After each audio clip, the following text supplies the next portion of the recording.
On New Year's Eve, while I was pregnant, my husband, Raphael Phillips, abandoned me on the roadside to celebrate with his female assistant. From the passenger seat, the assistant pretended to be considerate, suggesting he should bring me along. But Raphael glanced at my shivering figure and said coldly, "Jenna has been doing well lately, and I want to spend New Year's Eve with her. You're pregnant, so you shouldn't come anyway. Besides, you don't understand romance. I won't be coming home tonight. Don't bother me or Jenna, do you understand?" Without waiting for my response, he sped away. As I turned, I saw the extravagant fireworks display Raphael had gifted Jenna. It was worth millions. Smiling bitterly, I walked alone to the hospital to terminate my pregnancy. After this, I would never need to beg Raphael to accompany me to prenatal checkups again. Clutching my belly, I made my way to the hospital. When I woke up after the procedure, the first thing I saw was fireworks blossoming outside the window, but my vision grew increasingly blurry. My poor unborn child would never get the chance to see how beautiful the fireworks outside were. Behind me, a young nurse exclaimed enviously, "That's the Hyperion Ventures' president, Raphael Phillips, who put on this $5 million firework display for his girlfriend. How romantic." In our 10-year relationship, Raphael had never set off fireworks for me. He always dismissed the idea with disdain, saying,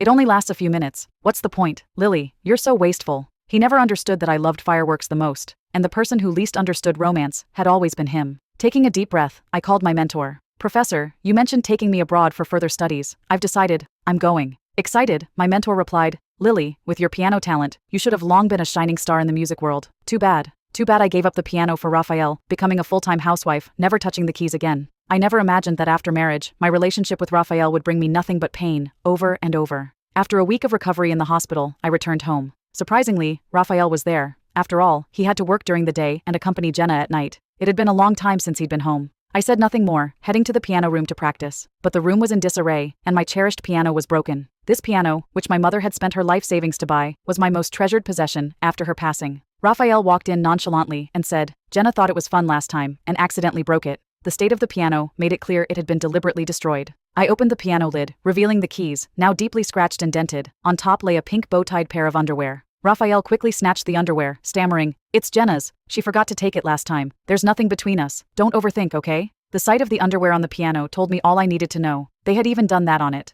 Looking at Raphael, all I felt was disgust. Perhaps out of guilt, he grabbed my hand and changed the subject. "Lily, let me take you to your prenatal checkup." He had forgotten that I'd just returned from the hospital and no longer needed prenatal care. I shook my head, looking at him. "Raphael, that won't be necessary. The baby is already—" Before I could finish, his phone rang. He quickly picked it up and walked away. When he returned, just as I expected, he was ready to leave. "There's an emergency at the office. You'll have to go to the checkup on your own this time." I knew too well that it was Jenna on the other end. If she called, he would always leave, no matter what. I had tried to stop him in the past, but it only made him resent me more. A sudden, sharp pain twisted through my stomach. I guessed it was the sequelae of the abortion. Seeing me clutch my belly in pain, Raphael frowned. "Lily, can you stop using these tricks to fool me? You think just because you're pregnant, I have to revolve around you every second?" With that, he slammed the door and left. I took out the medication prescribed by the doctor, swallowed it, and lay down. Sleep finally eased the pain. When I woke up and scrolled through my phone, I saw Jenna's latest social media post. "My boss is the best, got cramps from my period, and he came rushing to take care of me." I couldn't help but laugh bitterly. To Raphael, I wasn't even as important as his assistant.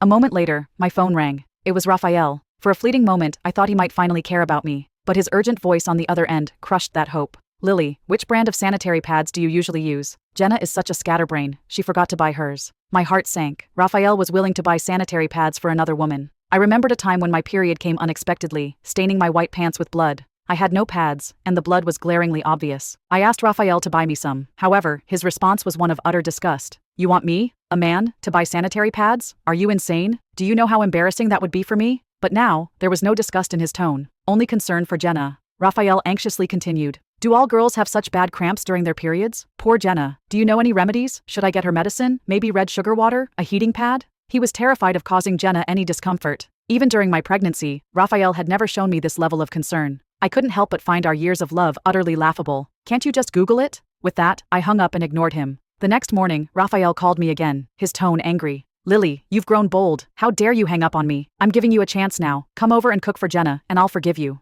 Then he hung up. I took the divorce papers with me and went to Jenna's place. It was time to end this farce with Raphael. Jenna greeted me with an apologetic tone, though her words were anything but. "Sorry, Lily, I just had a sudden craving for your sweet and sour pork ribs. But you're pregnant, and cooking smoke isn't good for the baby. Yet Sir Raphael insisted on having you come to make them for me." Her voice was full of the favoritism Raphael showered on her, while I felt like nothing more than their maid. Ignoring Jenna, I placed the papers in front of Raphael. "Sign this, and I'll cook." Without even glancing at the document, Raphael signed it. I asked, "Aren't you afraid this might be a divorce agreement?" he sneered. So what if it is? Nothing is more important than Jenna's happiness. Besides, you're pregnant. You wouldn't dare divorce me. Who else would want you? His dismissive attitude spoke volumes. I said nothing more and went to the kitchen to cook. This would be the last meal that I would ever made for Raphael. Back then, he loved my cooking. But at some point, he began to despise it. From the kitchen, I could hear Raphael and Jenna's laughter in the living room, their joy cutting into me like shards of glass. When I finished cooking, my weakened body almost collapsed from exhaustion. Jenna approached to support me. Her voice was syrupy sweet as she spoke.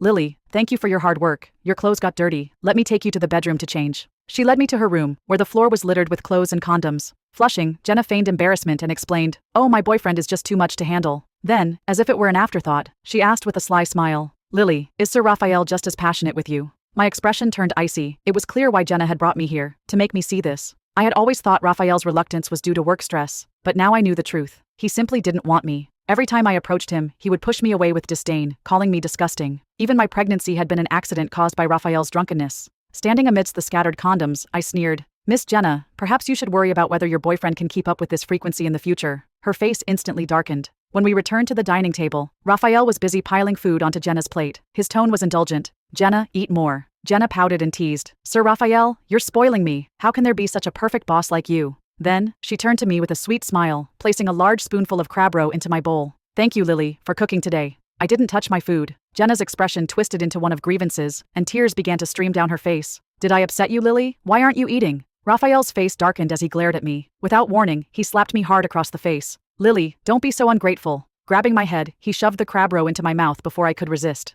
By the time he was done, red welts were already spreading across my skin. Once, Raphael had promised me he'd always remember my severe allergy to crab roe and would never let me near it. Yet now, he was the one force-feeding it to me. Jenna, who had been smirking a moment ago, suddenly feigned fear. "Sir Raphael, Lily looks terrible. Could she have some kind of contagious disease?" Raphael's gaze filled with revulsion as he looked at me. Without warning, he dragged me to the door and threw me out. "Lily, you're disgusting." Kicking me aside, he sneered, "Don't you dare dirty Jenna's house." I clung weakly to his pant leg, struggling to breathe. "Raphael, please, call an ambulance. I'm begging you." However, his response was the slam of the door. Fortunately, a kind stranger found me and rushed me to the hospital. When I went to the reception desk to collect my medication, I ran into Raphael and Jenna. Raphael shot me a disdainful glance while Jenna, gloating, said, "I told Sir Raphael it was just a minor cut, but he insisted on bringing me here to get it treated. He was worried about an infection." Raphael's voice was full of concern. "A minor cut? It was bleeding. How could I not worry?" But when I had miscarried, he hadn't cared at all about my pain. Looking at me, Raphael said impatiently, "It's just an allergic reaction. Do you really need to stay in the hospital this long?"